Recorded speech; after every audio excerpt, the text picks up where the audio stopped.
chores did you dislike the most? Well, that one's easy. Collecting eggs and feeding the chickens. I did not like chickens at all. And I've already told you about the rooster, and so I didn't like anything to do with him. I didn't really mind cleaning the house. I like to clean house, but no one would ever leave it the way that I got it cleaned. And I wanted it done, and I wanted it to stay that way. But I found that when a family lives with you, it doesn't stay that way. So my side of my bedroom was exactly as I wanted it. My sister's side of the bedroom was exactly as she wanted it, which was not at all like I wanted it. And did I ever have any broken bones? I have never even broken a finger or a toe. So no broken bones for me.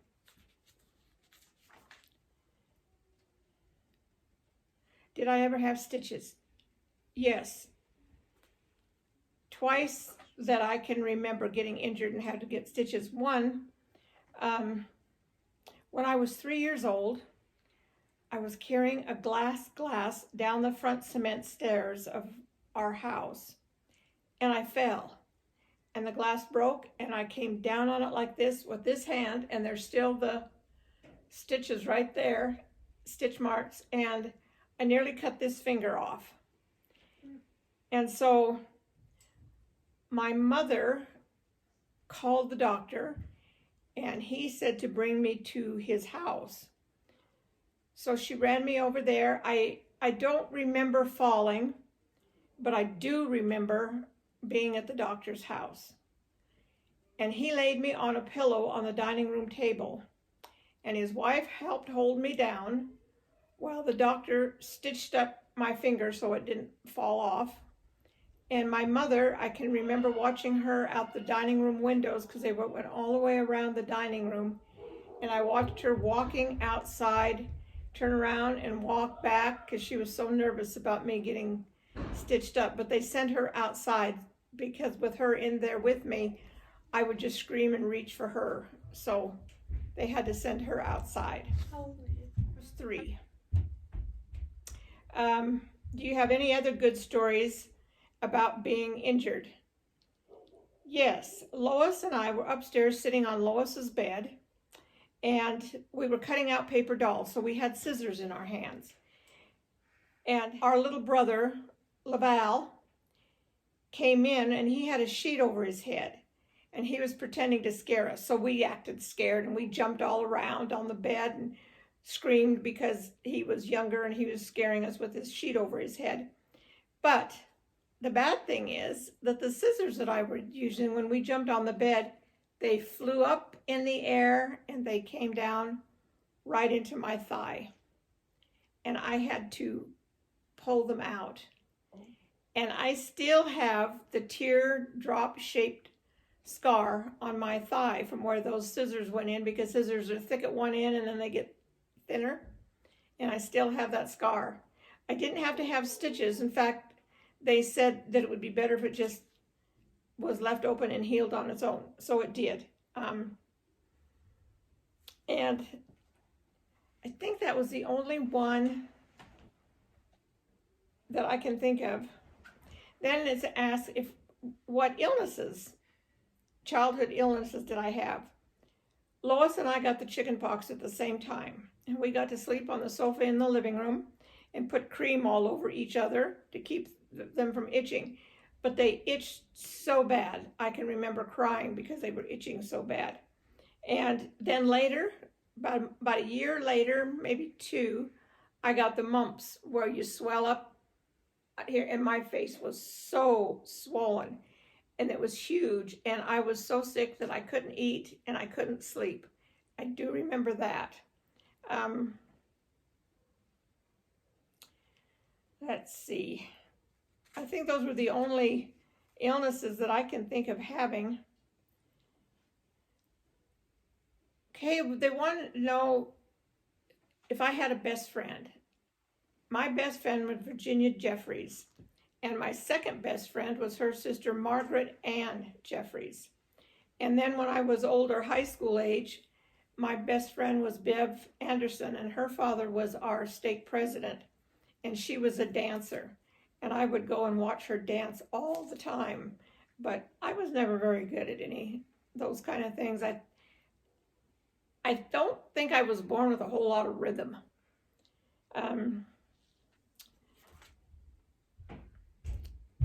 Tell which practical joke or prank you played on a person. Okay, my sister would fall for this every single time. I would hide, my sister Lois, I would hide behind our bedroom door in our bedroom, or I would hide behind the bathroom door when I could hear her coming and knew she was coming that way. And when she was coming and she would come into the room, I would jump out at her, and it worked every time. She jumped up and down and finally fell to the floor screaming. But every single time you would think that she would get, so when she would come down the hall, she would stop and think about if I was behind that door or not. She never did. I got her every time. And one time she tried it on me. And instead of jumping up and down, I was carrying a handful of hangers to bring in to put in our closet. So instead of jumping up and down like she did and screaming, I just beat her soundly with those hangers. And so she didn't scare me because it didn't work the same way. Do you have an April Fool's Day story? My dad liked to play tricks on us and on everyone else. This is one of them. He would put a quarter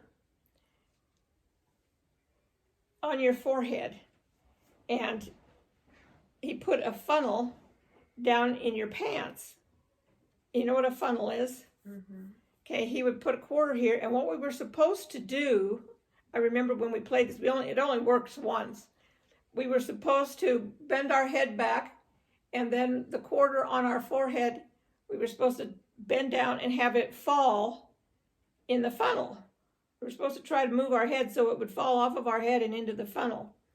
But what we didn't know was that when we bent our head back like this to hold the quarter there, he came up with a glass of water and poured it in the funnel. And so it looked like we had wet our pants. He thought that was hilarious. And another one that he used to play on us all the time was we would sit on the floor, and there was a puddle of water right there between us, and he was supposed to reach out, and we were supposed to slap his hands to keep him away. But instead of doing that, we'd have our legs and we'd have this puddle of water. Instead of doing that, he reached down and grabbed hold of both of our legs and pulled us through the puddle of water, so we got wet. And here again, those only work one time, because after that, you know what's happening.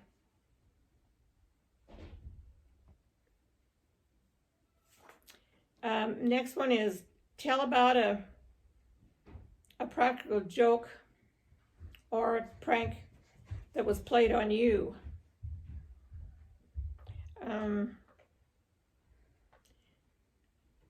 Right after Granddad and I were married, and it was the first Christmas, we were at his parents' place, he brought in this great, big, huge Christmas wrapped box.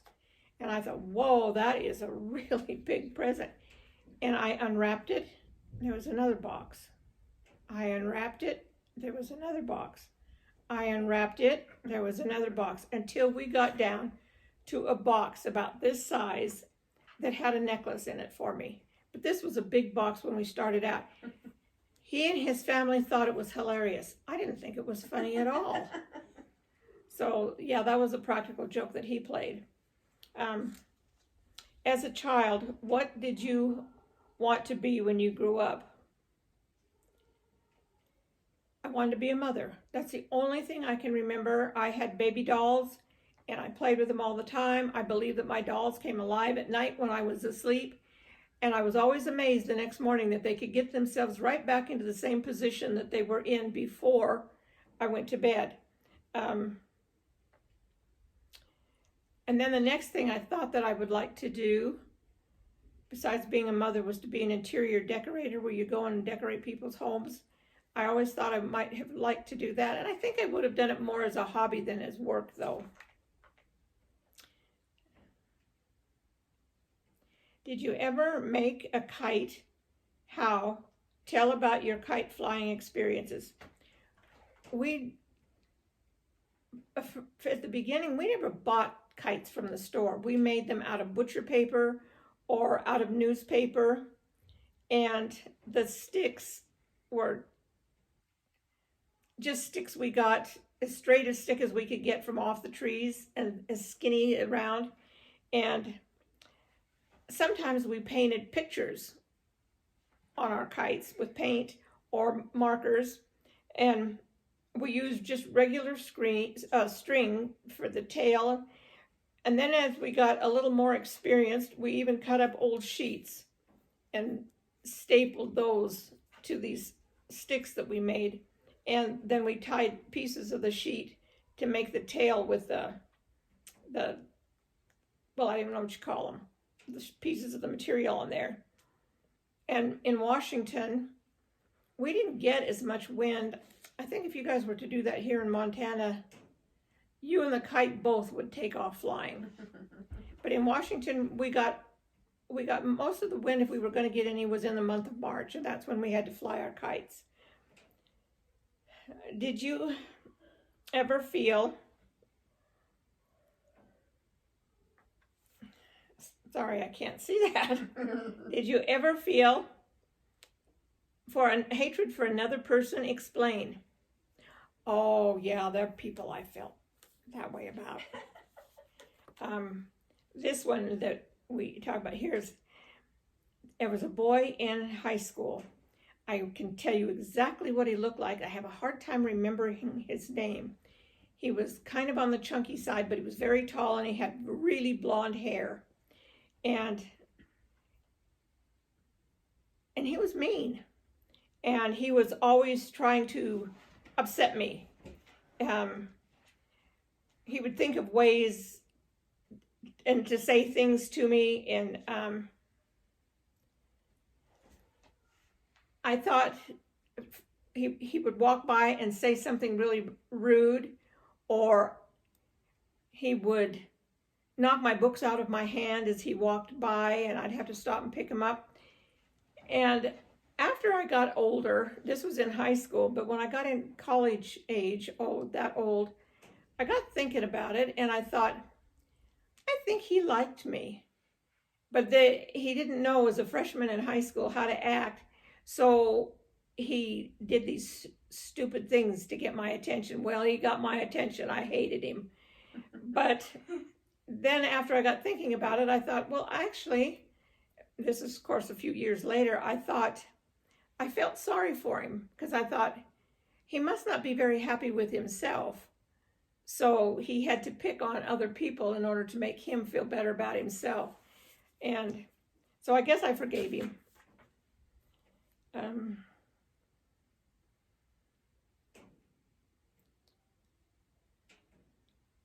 Have you ever hunted a bird or tried to capture a wild animal? And no, I didn't. First of all, when it came to hunting, I always thought, well, they have a life too. Why, if you were starving to death and you had to shoot one for food, okay. But for any other reason, there was absolutely no reason or no purpose in shooting anything. So, and I used to upset me so much when people, they would just see birds flying and they'd get out their little gun and just shoot it because it was there. Didn't like that. So I did try to capture a rabbit one time, chasing it down, which was really foolish because you know how fast rabbits can run? Really fast. So I never did catch one. And there were a lot of garden snakes that we tried to catch, because garden snakes can't or won't bite you. And we used to catch them by the tail out of the garden and let them wiggle and then go put them somewhere else. But I only went hunting one time with Granddad after we were married and Melissa was a baby. And we walked and we walked and we walked and we walked. We never saw anything, and I thought, this is fun. I didn't think it was all that much fun going up and down hills and in round trails and trying to find a deer. And if we had found it, I wouldn't have let him shoot it. So that was my one and only time. I never went again.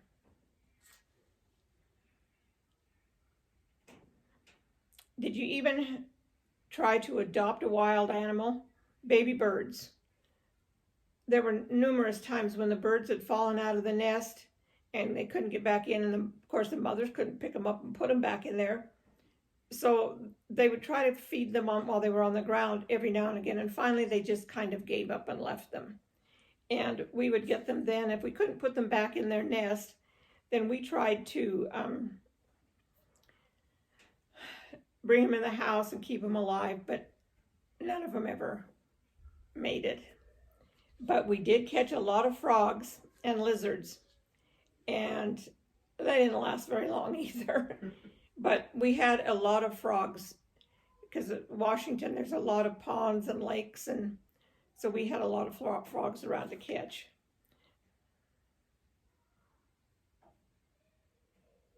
It says, make up a limerick about yourself. I didn't have to, because my dad always sang, always. In the car, walking, sitting in the house, he was always singing, and he would always make up something about whoever was in the room with him.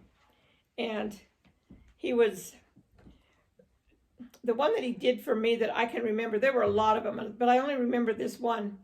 Vernett, my pet, what do you bet? If you get in the bath, you're going to get wet.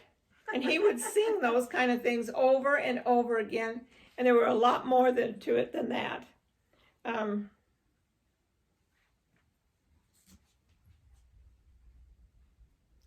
Okay, and it says, make up a limerick about me. Well, who is you? I don't know. Who is it? You? I don't know who you're supposed to be. I don't know.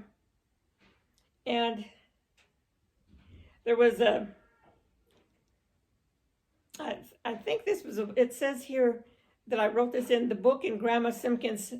I found this book in Grandma Simkins stuff and decided to finish it. The limerick was, I love you, you love me, we are a happy family.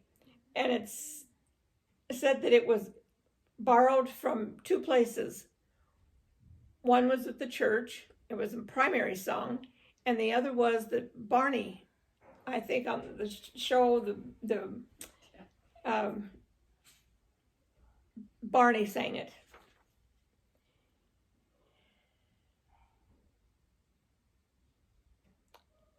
Name a favorite spring memory.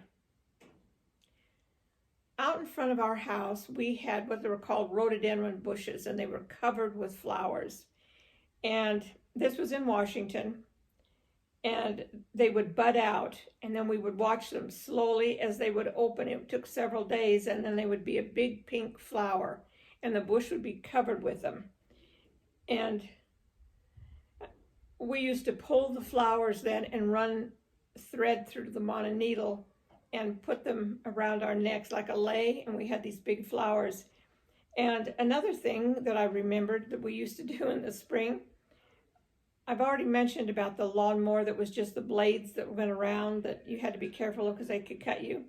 Well, we would take an old pillow and lay it on the lawnmower on those blades, but we'd turn the lawnmower around so that the blades didn't move, because if you had it one direction, you go and the blades would move. If you turn the handle all the way around, the blades would just stop. The wheels would go, but the blades wouldn't move. And we would put a pillow on that push mower and sit on it while someone pushed us all around the yard as fast as they could go. And one of the other things that I like to do was when we could see the birds building nests, we would try to climb up in the trees and look at the baby chicks in there and watch them if we could catch them at the right time as they would break out of their shell, but we knew that we could never touch them.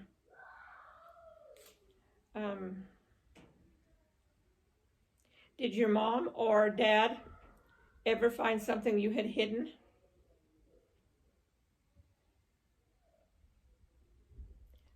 Well, I think that was a little bit more of me finding things that were hidden than them finding things that were hidden. Because I used to find the Christmas presents and birthday presents, and snacks that they hid. I could find those too. As I watched, I guess now we call people like me people watchers. I watched people all the time. So I was always watching what people were doing.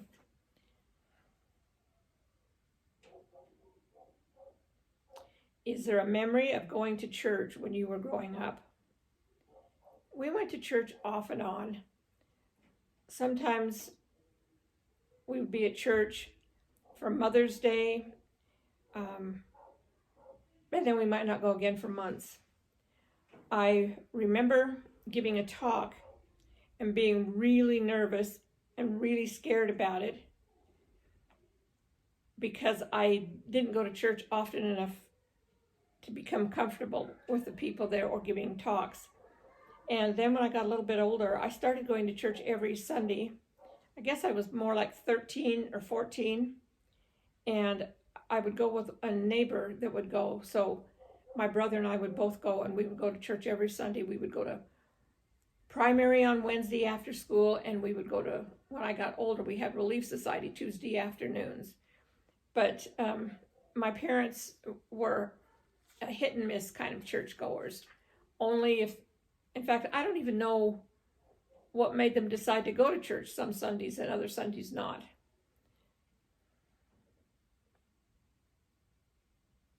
Is there a memory about a church social or activity?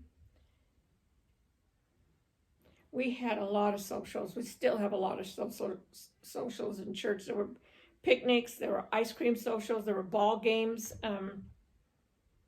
I don't remember any one special activity that we had as a child. I just know that we had a lot. With the primary, we had some kind of an activity every week when we would go to primary.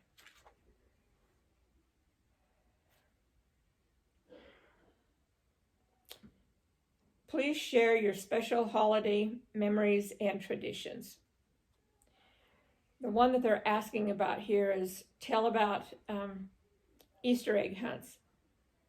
Well, we did have Easter egg hunts, and they were in the house usually, because in Washington it rained a lot, and it was spring, and it rained a lot in the spring. So we very seldom had Easter egg hunts outside, and we didn't have Easter egg hunts outside where we went to them until my children were old enough to go that we would hide things outside. But we also had them in the house. One time I remember that my father had hidden the eggs for us, and he put one up in the light fixture in the dining room, because it was scoped like this, and then it was open from the top. And it was probably about 6 months later when we noticed something up there, and one of my siblings stood on the table and looked in, and there was an Easter egg that we had forgotten, that we didn't find. Tell about any Easter traditions. Oh, we always had ham and deviled eggs every Easter dinner. And the deviled eggs were made from our Easter eggs. Otherwise, they wouldn't have gotten eaten, because we didn't really like hard-boiled eggs that much. The Easter baskets were hidden somewhere in the living room behind the furniture, and they had candy in it, but the eggs were hidden throughout the house that we would find. And almost always the gift that was in our Easter stocking, or in our Easter basket, was stockings. I don't know why, but we always knew we were going to get a new pair of stockings for Easter. Did you ever have a reoccurring dream as a child? Yes, flying. I have always been afraid of falling, but there were times when I was so sure that I could fly, and I knew I was dreaming, but time and time again I'd have this dream about flying, and it would start slowly, and I would lift off the ground just inches, and then I would get higher and higher, and I would be high enough that I could look down and watch people as they were walking around down below me. And up until the time I was a teenager, I had this dream that I would fly. And finally, I guess after that, I finally realized that there was no way I was ever going to fly. And I didn't have the dream anymore. When you played make-believe, what did you pretend? Pretended I was a mother with babies. Always. Sometimes I was a teacher in a classroom. But I really didn't like that one very well because I couldn't manage the children that I was teaching well enough for them to behave. And I thought, man, if this is what it's like in pretend, then I don't want to do it for real. I did sometimes pretend that I was a doctor, and I would give them medicine, which was usually a gumdrop or something like that, to make them all better. And they miraculously got well, and they could get up and walk.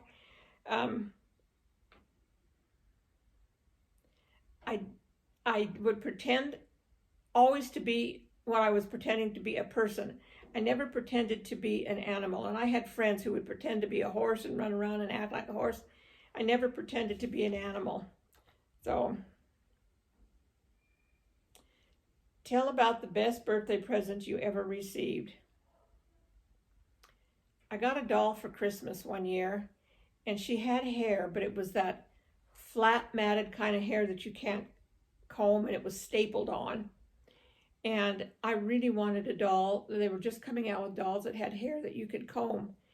And my doll's name was Belinda. And I had Belinda clear up until after Dan and I had been married for a few years. And her arms and legs, her body was cloth, but her arms and legs were rubber. And over all the years, the rubber just disintegrated.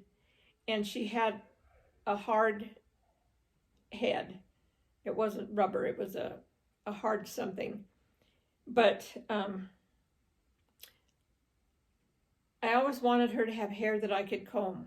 So the birthday Christmas was in December, and for my birthday in April, my parents got me a wig that could comb, and they pulled off the old wig and they stapled the new one onto Belinda's heart. It was like a pressed wood, her head was made out of pressed wood. And I loved that doll. I was always going to name one of my kids Belinda, but then none of them ever looked like a Belinda when they were born, so they never did get the name. I also got new clothes for her when I got her wig, and she always seemed more real to me than just being a doll. Tell about any sports you played in junior high or senior high. Well, I was never any good at sports. And I can remember standing with a whole bunch of kids, and I would be the last one picked. Because if a ball was coming at me playing a game, I ran out of the way. I'm not going to stand there and try and catch it and get hit. So I was never very good at sports, and I really didn't like to play them. So I kind of avoided sports at all costs. Did you ever write anything that you were really proud of? Well, I wrote poems when I was a kid. They were silly. I did write a lot of make-believe stories, but what I did more than writing them down was make stories up in my head, and that was how I would go to sleep at night. I would lay there and tell myself a story in my head until I fell asleep. And sometimes I didn't get it finished, so I'd have to remember what it was so I could finish it the next night. But I didn't ever write them down. I just told stories in my head. What is the best book that you ever read as a child? I loved the book Little Women.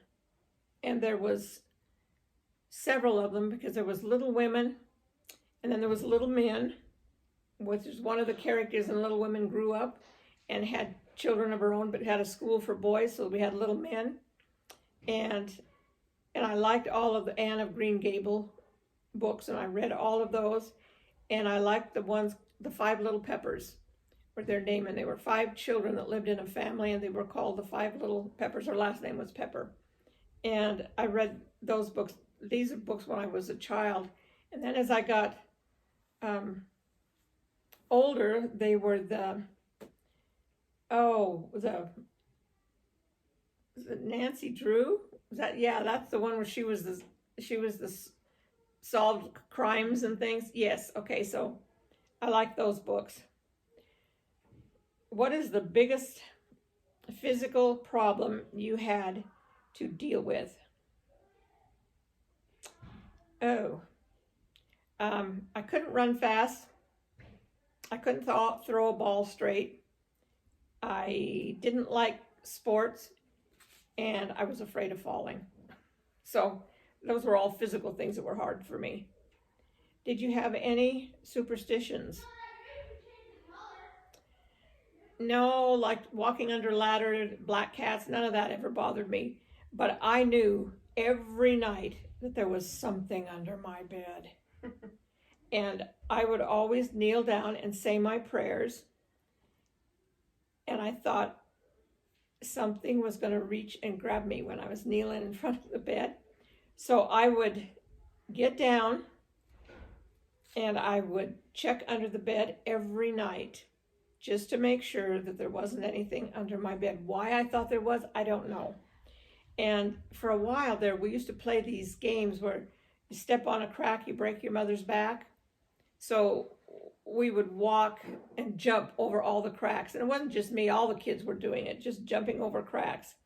I didn't like cats in particular, black ones, but I never thought that they were spooky or anything.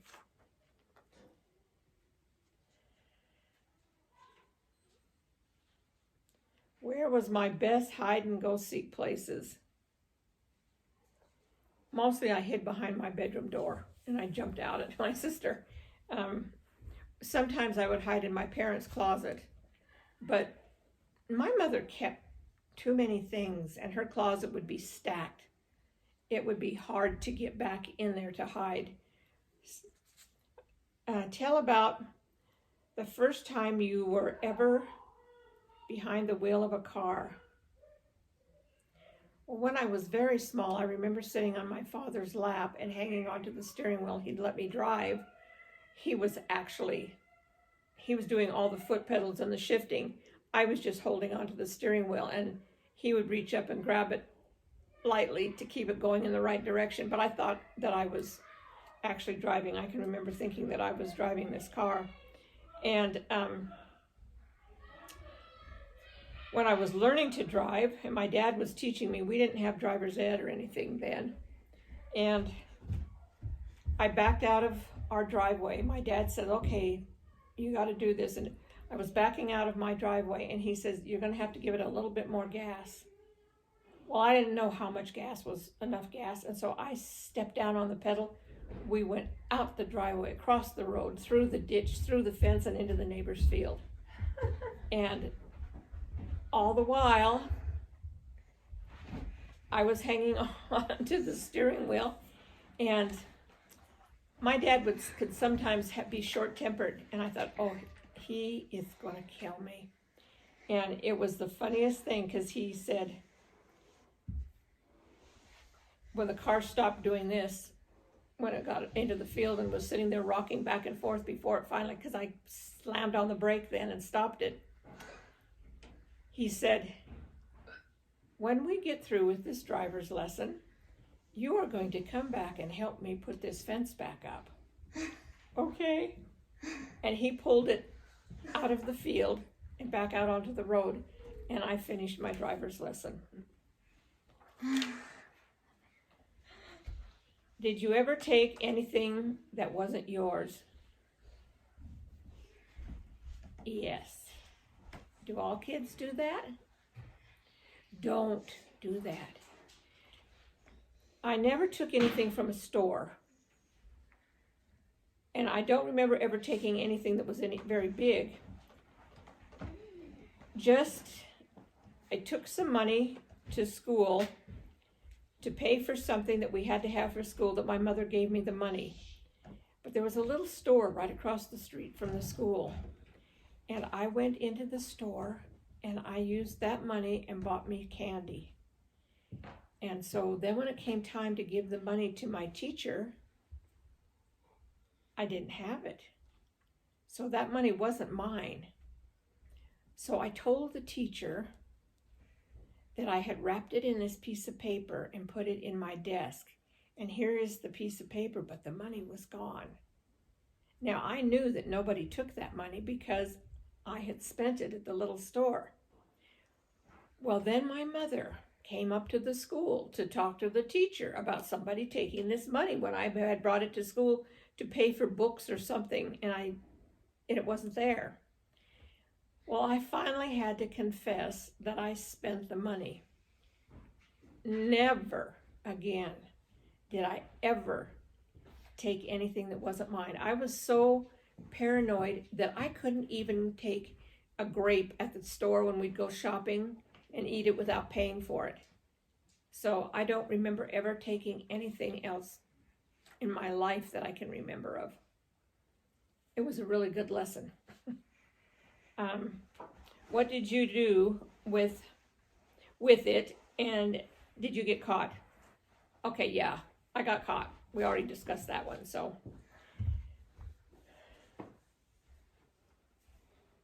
Do you have a story about a big surprise? Well,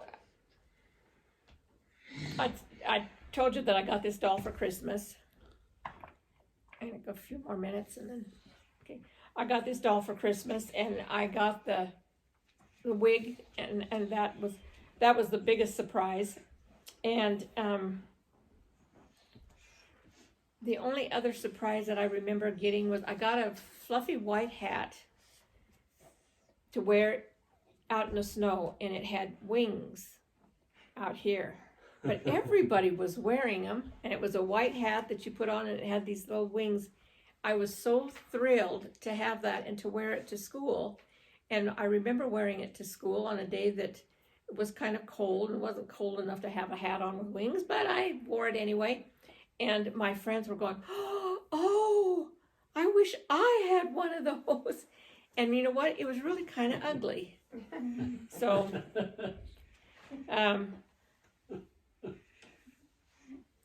what childhood fears do you remember?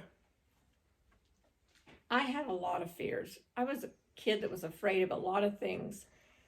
I was afraid of dogs that weren't mine. Well, they bite. I was afraid of falling and still am. I can't go, and if we're up tall in a building, I can't stand by a window that looks down. I get this sensation of falling. And I was afraid of the dark. And so I always had there was a light outside on our garage that showed a little bit of light into my bedroom window. And I really liked that because then my bedroom wasn't quite so dark. I was terrified of giving talks in church. And I would have my talk all prepared, and then I would get up there and I would look at my talk and read every word. I never once looked up at the people. I was afraid to give talks. The cellar? Yes. What you getting stuff out of the cellar or the garage? Well, the utility room. You walked out the kitchen door, and then the roof went over this breezeway, and there was the garage, and the utility room was right there. That's where we did our laundry, outside in this. And we also had all of our canned goods and things like home canned food and everything out there, and she'd send me out to get things. We called it the tilty room because Well, when we first learned to talk, I guess instead of utility, it just came out tilty. So it was always the tilty room. And she would send me out there after dark to get something. And I would come down the steps from the kitchen and I run as fast as I could into that room to flip on the light, get what I needed, turn off the light and run back in, and then lean against the door when I got in, because I knew something was right behind me, and I closed the door just before it could get in with me. I always knew that. And my mother would say, will you stop doing that? Because I'd slam the door. Will you stop doing that? Okay, I will. Next time, do the same thing again. May Day. You know what May Day is? I don't think they do May Day anymore. When we were in school, you'd have a big pole up in the yard of your school, and you'd have ribbons that came down like this, and each child would get a ribbon. And then you would go around the pole, in and out of all the other kids, until all the ribbons were wrapped around the pole, all the way down low. And we would sing these May Day songs. And so that was one of the traditions that we had at school. But then we would always get a basket.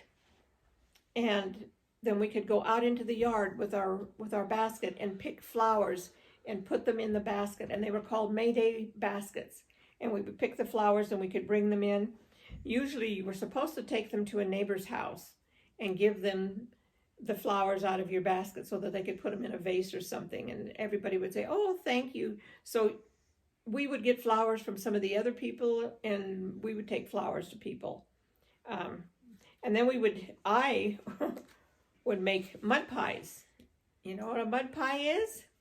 You take a lot of mud and you form it into a pie. And I would take some of these flowers that I picked and I would decorate the top of my pie. But you know what the bad thing was? I had a little brother. He thought it was so much fun to come and stomp with his feet on my decorated mud pies. I didn't think it was funny. What were our May Day baskets made of? Some of them were cardboard that we just cut up. Some of them were baskets that we made out of branches, and lots of flowers stuck in the sides.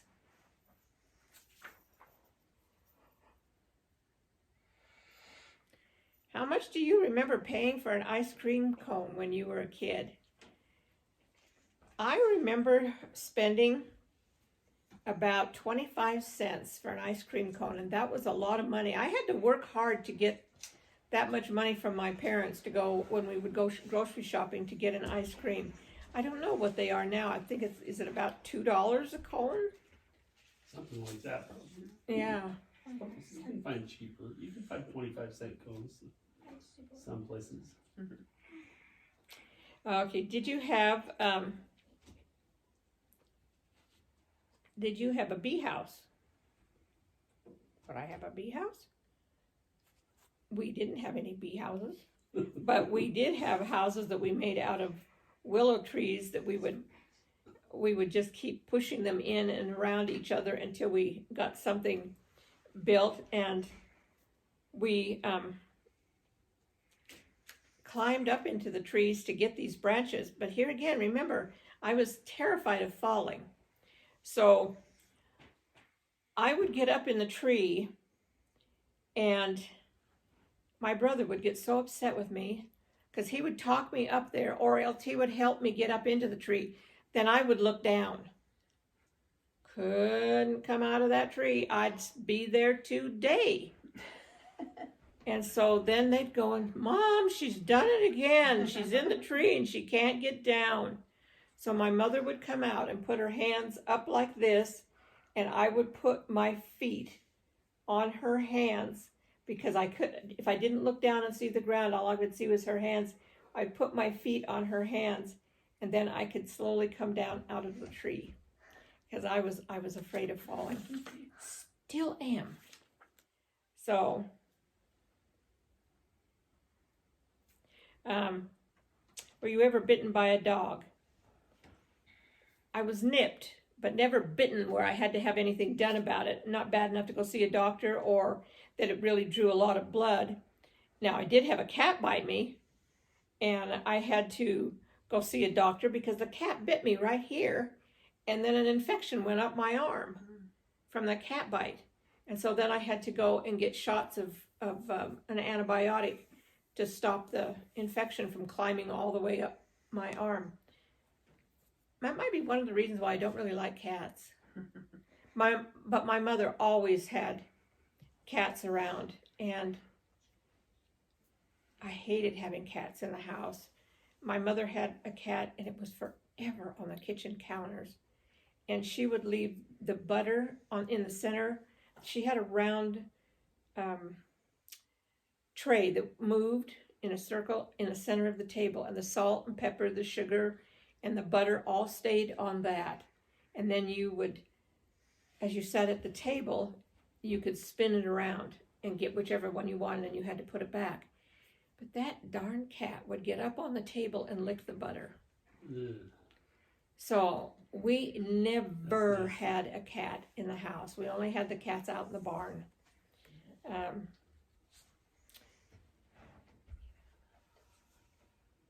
Did my mother ever make a special gift for me? Yes, and we talked about this a little bit before. When I was graduating from the 8th grade and going into high school, she made this lavender dress with little tiny flowers all over it. And it had a purple ribbon that went around your waist and tied in the back. I thought that dress was beautiful till I got to my graduation. And I looked at all the girls wearing brand new store-bought dresses, and I looked at mine and I thought, it really looks homemade. Yeah. So I never sewed for my girls. We bought the dresses. Tell a favorite memory of your mother. Okay, my mother, your grandma Houskeeper, I guess we would call her a little bit spacey. She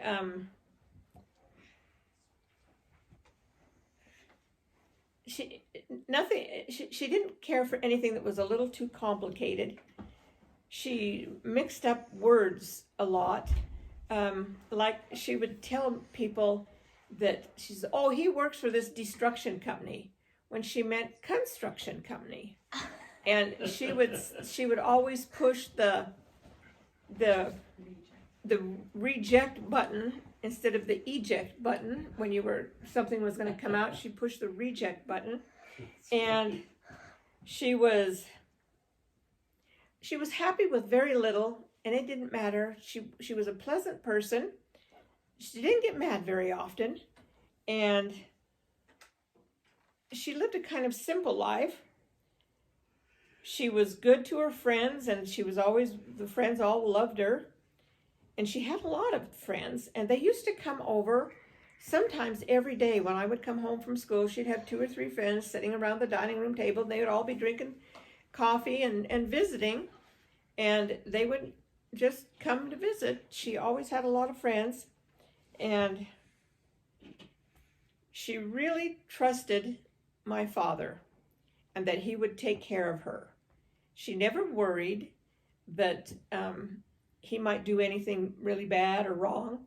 She was very trusting, and he did take very good care of her. But she, it was a little hard sometimes to have a conversation with her. Well, it was for me.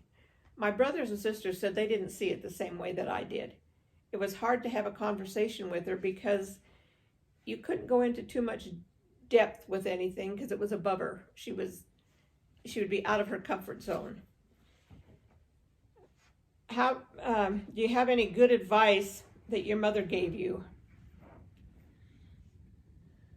She usually told it like it was, and she didn't, even to people that she didn't know. If she saw something that needed a correction, she just told you, well, that needs fixing. And she didn't give a lot of advice. She always felt that we were smart enough to take care of these things ourselves. My mother and I did not think at all alike, and I didn't receive much wisdom from her. I remember trying to impart a lot of wisdom to her, but she just would, oh, all right, and go on about her merry way, so it didn't really matter. I'm gonna a couple more and then I think we'll take a break. Relate your family's Mother's Day tradition. Dad fixed dinner. One of us girls would help him, and then we would give her Mother's Day presents to her at breakfast, but he would fix dinner that night, and he would choose one of his 3 daughters to help him fix dinner. And that wasn't a big thing, because my dad about half the time did the cooking. My mother didn't do it all the time. My dad about half the time did the cooking, and he was a pretty good cook. Do you remember any childhood songs or rhymes? I knew all those rhymes by heart when I was a kid, and I like to say them often until my siblings would say, "Will you shut up?" So I can still remember a lot of them. You guys probably know some. Mary Had a Little Lamb, Old King Tuck, Little Tommy Tucker. Do you know any of those? We don't know Little Tommy Tucker. Ring Around the Rosie. Oh, we know Ring Around the Rosie. Do you? And there were many more. Little Tommy Tucker, how did that go? Little Tommy Tucker sang for his supper. That's as much as I remember, but there were several verses to it. So, anyway, until next time, we'll work on it some more. Do you want to? Cool. Thank you. That's fun. I'm gonna clap.